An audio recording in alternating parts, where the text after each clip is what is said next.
You don't need more motivation to study for your A-levels. You just need to improve your mental health. My name is Richard and I got these results in my A-levels, which helped me graduate 1 year early. If I were to do it again, here's one thing that I would do that would make it so much easier with half the pain. The main thing that I would do is I would improve my mental health. I would focus on improving my mental health. Because, one big problem that I had back then was that I struggled to do the work, right? You might feel this as well, right? Where, you see all these other people, they study 2 hours a day, 3 hours a day, or something like that, right? Well, you can barely even study because you procrastinate so much, right? You might have a test that comes up and maybe the night before you study and cram really hard, sure, and you actually might get an okay result. But what if you just started studying earlier? Why can't you just start group projects early? Why can't you just do it, just actually do the work, right? You struggle to do the work and you're like, I need more motivation. And so you go watch like an Ali Abdaal video or you watch top 10 study tips or some shit like that. More motivation. I just need to motivate myself more. I just want it more or something like that, right? But what I've learned is that this is actually doesn't help at all, right? It's not good at all. It doesn't help. Trying to conjure up motivation and watching a motivational video is nice, but it doesn't lead to any permanent results. It doesn't lead you to change over time, right? But here's the thing that will make you create that motivation automatically. And that one thing is to improve your mental health. So what is improving your mental health? What is improving your mental health? Because it's all this old vague shit like, love yourself or whatever, that kind of stuff, right? And look, it's not just like speaking out your problems or going to therapy, right? What are some actual driven results, some actual actions that would clearly improve our mental health, right? Because imagine if you actually had good mental health, right? Look, it's kind of sad that you have to say this, but remember when you were a kid, right? You were actually you were happy, you had, you didn't really worry about anything. You just lived life freely, right? What if you could tap more into that and live a more healthy, free, and spiritually happy life, right? Because if you were genuinely truly happy, would you be spending so much time playing video games? If your life was already fun, would you truly spend so much time numbing yourself, watching your phone, scrolling like this all day, right? Because this kind of scrolling, it's low-key a sign of depression, right? You sitting there trying to numb yourself from the pain, right? It's not even good for you, right? It's not good for you at all. What kind of personality traits would you have if you were truly, truly happy? Well, you actually, instead of finding studying really hard, instead of trying to always having to force yourself to study, always procrastinating, you might even start to enjoy learning, right? You might start to actually enjoy it and intrinsically do it, right? You just do it automatically, right? Think of those African children who are excited to go to school, right? They don't have access to the internet, and so they're excited to learn, right? They're excited to learn new things, right? What if you could tap into some of that energy right there, right? For the purposes of this video, right, we'll just say that mental health is how good you feel versus how bad you feel, right? On average, right?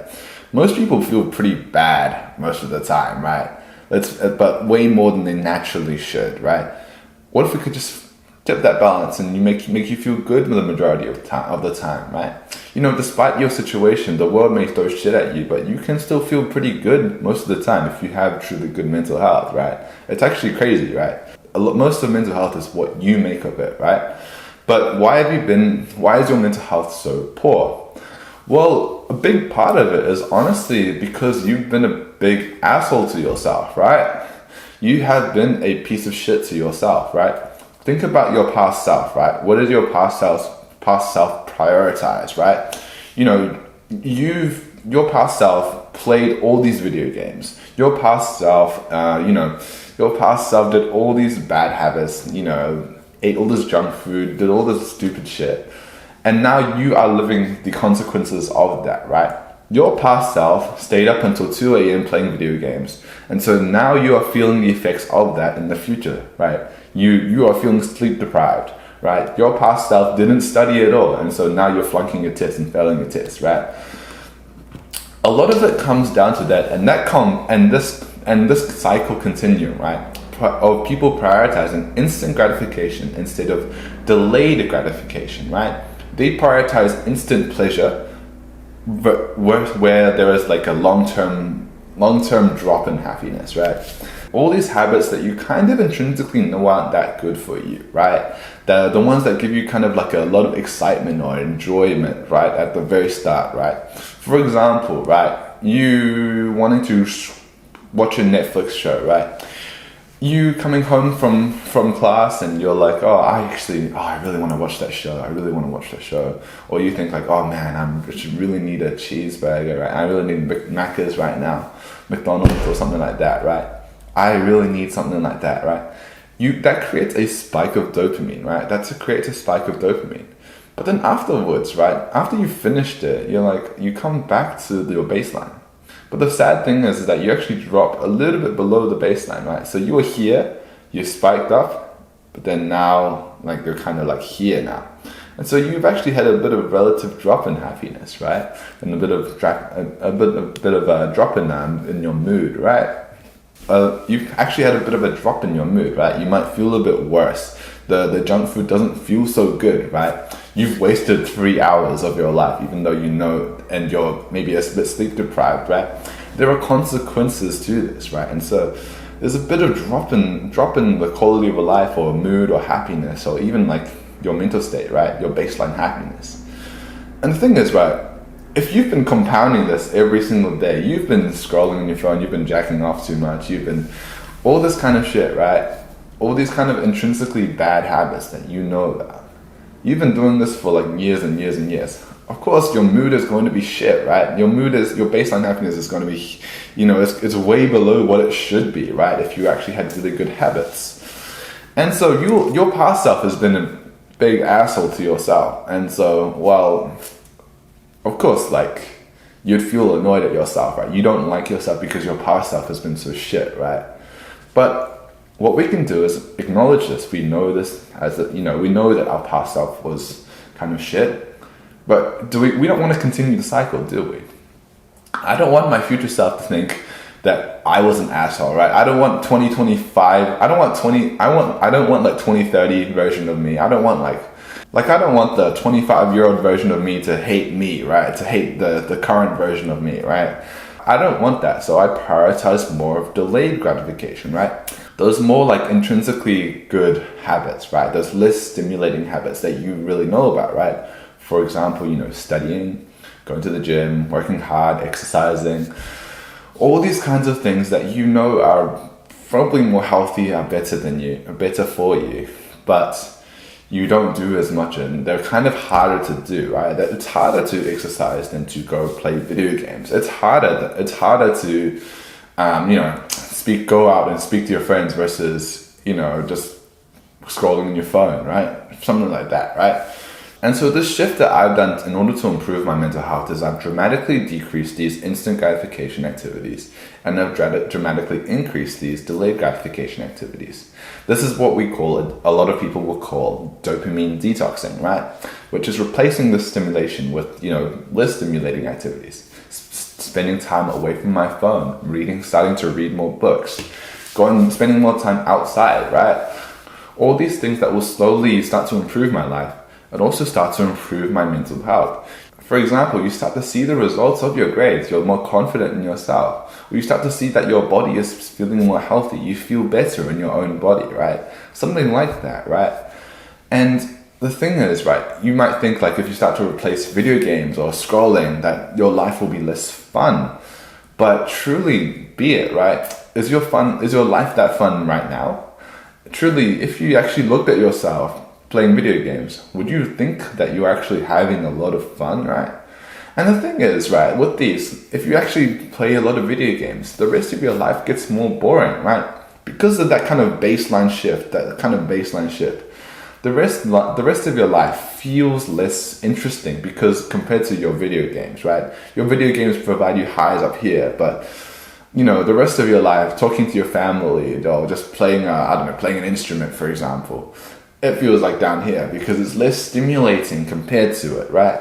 And so if you actually don't experience these highs, if you don't experience such a big contrast, you stay around here, this level, right? You'll actually have more consistent fun and more fun overall, right? You'll start to find more fun in studying, for example. Studying will become more interesting once you start to actually cut out these habits, right? Going out and running will be more interesting as well. It's an interesting experience, and like it's something that you can only really understand once you've truly experienced cutting things out, right? Cutting things out and replacing them with good habits, right? Like it's literally better to do nothing, right? It's better to literally sit around and just like sit in your bed and just stare at a wall than to just do these bad habits, right? That are actively ruining your attention span. Replacing the instant gratification with delayed gratification has been really instrumental for improving my mental health. But another thing that's been incredibly important that I used to replace, these instant gratification activities are these mental health habits that I talked about, right? For example, things like exercise, right? Exercise, going outside, getting some sunlight, like the obvious shit, right? That you experienced a lot as a kid, right? And talking to your family, socializing, those kinds of things, right? But also a couple ones like meditation, gratitude journaling, those kinds of things, right? Meditation, which has helped me become more present in the world, right? It's helped me increase my attention span. It's helped me keep focused, right? You know that voice inside of your head that tells you to do the right thing, right? There's like a good voice that tells you to do the right thing. There's a voice that tells you to do the bad thing, right? Honestly, I feel like with meditation, the voice that tells me to do the right thing becomes stronger, right? So like, for example, let's say I randomly grab my phone. I'm like, maybe I want to check my Instagram. The strong part of my brain will be like, why are you using your phone? And actually, why am I using my phone? I'm just using it to pass time, or I'm just using it because I'm bored, right? Which are just dumb excuses, right? So I just grab it and I'm like, I don't actually need to use it right now. I can just sit here. So I put it down. Whereas normally I just go fucking ADHD, just like use that shit, right? It's all these little micro decisions where I'm more conscious, right? Where we practice more mindfulness. I'm more aware of myself, right? It's improved these kind of mindful thoughts, right? If you want an explanation on meditation, I have like a couple of videos of it. I might link in the description below. But basically it's all about the process of getting distracted and refocusing. And each time you do that, your brain becomes a bit stronger, a bit more able to handle the distraction. Another one is gratitude, which is focusing on the things that you are grateful for. Because, a lot of the time we focus on the things that are negative, right? We focus on the problems, right? Which is kind of human nature, right? But we don't but when we focus on the negative, on the cynicism, on the world news, right? We end up on these negative thought loops, which honestly are not helpful for anyone, right? You imagine you trying to study when you are in a horrible negative mood. When you're in a sad mood, you're in an angry mood, right? It doesn't really work that well because, the emotion is like clouds your judgment and clouds your brain. It's, you should be in a more relaxed, happy state, which would actually help you more, right? So through gratitude journaling, which helps me like focus on the positive, where you write down things that you're grateful for, you're basically forcing positive thoughts into your brain, right? And if you do that more often, you write that more consistently, you focus on the gratitude, you be grateful for your friends, grateful for your family, things that have happened to you, right? You become more grateful for that. You automatically start to generate more positive thoughts. And positive thoughts are really powerful, right? Like just simply smiling is incredibly powerful, right? Like why do I have this? Why do I have this up there, right? There's a reason I have these right up here, right? Sometimes you can just smile and force yourself into a happy mood, right? And in a weird way, it'll genuinely benefit you because when you're in a happy mood, you're not going to be scrolling, right? You're not going to be doom scrolling. You're not going to be feeling like shit, right? You're not going to be distracting yourself so much. I think it's these two habits which have had the most noticeable effect on my mental health, right? So like a practical step for this is like to, meditate for 15 minutes a day, for example, or 10 minutes a day. And just set aside some time to write down 5 things in your gratitude journal and just do that every single day. And slowly but surely, you'll see the effect change, right? You'll see it, right? Like mental health is not this vague idea where you're just automatically sad because your brain tells you. There's reasons behind it, and we have to solve the reasons or stop the causes, right? We have to look at it from a systemic point of view, like what's actually causing you to feel depressed. Well, it's all this instant gratification, it's all this bullshit that you're doing that is preventing you, and that's preventing you from feeling good about yourself, right?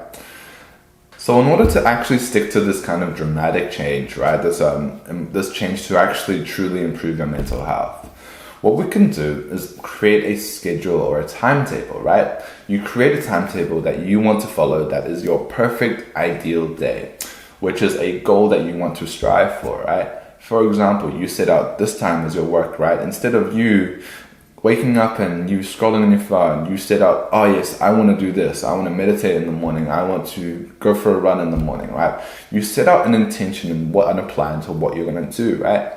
And you set out these plans every single day and you create like a routine that you want to try to follow, right? So you put down, oh yeah, I want to meditate this time, I want to exercise this time, I want to do this at this time. And you automatically start to replace these kind of instant gratification activities with more of the positive activities that the meditations, the hanging out with friends, the reading books, for example. And just try and stick to them. It's like your goal, right? This is like a goal that you want to achieve, right? Where you want to try and achieve as good of a day as possible, right? If you create this routine, like, after work, after school, for example, you go to do this and do this and do this, create a night routine and have a consistent sleep schedule. Or having this kind of consistency is incredibly good and powerful because you just automatically start to slip into these habits, right? There's a reason why your school has these kind of routines, these rigid routines, because it gets you automatically into the mood, right? You just have a thing that you follow, right? And so your brain works on routines, right? You already have a routine right now where you go home and you probably go on your phone for like an hour and then you eat dinner at this time, right? Your brain works on routines because it doesn't want to waste so much energy of thinking about what it wants to do next or what it wants to do next, right? That's too much thinking. And so what if you could just slip into it? You just know, oh yeah, at 10 o'clock, I'm going to do this. At 5 o'clock, I'm going to do this. At 5 o'clock, I'm going to meditate. At 5 o'clock, I'm going to exercise. 7 o'clock, I'm going to study for my maths test.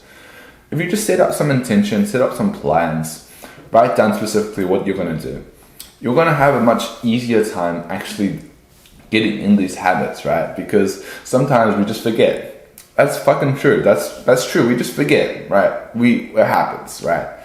So having this timetable will help remind us and help us remember it, right? Will help us actually properly remember it, right? Because a lot of the time we just forget. So just use your notes app and time block everything, or use Google Calendar, something like that, which will actually be really something like that, which is your perfect ideal day. Obviously, every single day will be a little bit different, and you won't be able to follow it every single day. But that's the point, right? The point is this is a goal, right? This is a goal for you to achieve, right? This is a goal for you to try and get as close as possible, right? That's like a goal or like a skill that you become better at achieving over time, right? Someday you achieve 50% of it. The other day you achieve 80% of it, right? Over time, in a couple months, you achieve 80% of the routine, right? But look, your day will still be so much better than if you had no routine at all. Just create this routine and put these habits in, right? So just remember that if you struggle to do some of the work, what you should probably be focusing on is not necessarily trying to do the work or always trying to focus on the work. You should focus more on the mental health aspect, on improving your own mental health, and you'll start to automatically do the work. You'll start to automatically study. You'll start to automatically become more able to do the work itself, right? So focus on your mental health, and thanks for watching. Just if you happen to be an A-level or IGCSE student and you struggle a little bit, right? I know because I was an A-level student myself. So if you're interested, have a look in the link in the description below where I can help you out with everything like that.